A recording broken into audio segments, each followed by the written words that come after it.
దండ చూడి అన్ని క్లియర్గా అన్ని గుంపులు ఏర్పడుతుండే అట్లే.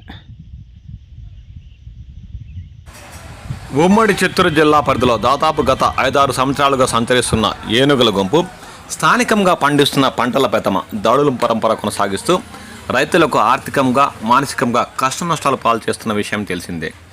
ఉమ్మడి చిత్తూరు జిల్లా పరిధిలోని పీలర పరిసర ప్రాంతాల్లో ఉన్న కేవిపల్లి మండలం జిల్లేళ్ల మంద సమీప అటవీ ప్రాంతాల్లో గత 5 రోజులుగా ఏనుగులు సంచరిస్తూ స్థానికంగా పండిస్తున్న అరటి, కొబ్బరి, మామిడి తోటలో తమ దాడుల పరంపర కొనసాగిస్తూ రైతులకు లక్షాది రూపాయల నష్టం చేకూరుస్తున్నట్లు వారు ఆవేదన వ్యక్తం చేస్తున్నారు.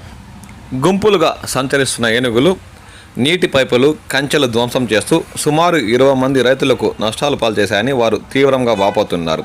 సంబంధిత శాఖ అధికారులు ప్రత్యేక దృష్టి సారించి వీటిని దూర ప్రాంతాలు తరమేయడమే కాక రాష్ట్ర ప్రభుత్వం నుండి రైతులకు ఆర్థిక పరిహారం అందేలా చూడాలని ఈ సందర్భంగా వారు కోరుతున్నారు.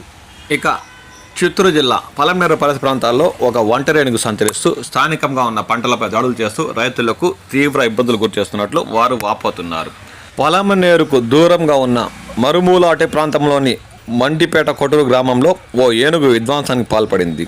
రాత్రి వేళల్లో పెరుస్వామి బోరు బావి వద్ద మోటార్ పైపులు, పురిగొలుసులను ధ్వంసం చేసింది.